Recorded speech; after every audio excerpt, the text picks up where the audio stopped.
เด็กหญิงธนิชาจันดอนวันนี้จะมานำเสนอเกี่ยวกับแหล่งเรียนรู้ภายในห้องเรียนค่ะเชิญรับฟังได้เลยค่ะเราจะมาแนะนำบอร์ดฝั่งขวาก่อนค่ะ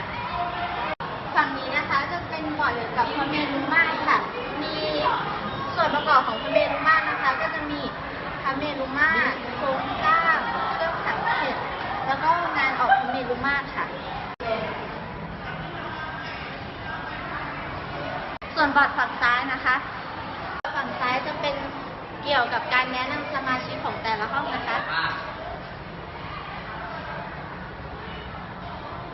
ภาพเรียนก็จะมีครูประจำวิชาเข้ามาสอนนะคะเข้าทวีตได้อะไรก็ส่งอะไรออกไปขายได้ขอจบการนำเสนอเพียงเท่านี้ค่ะขอบคุณค่ะ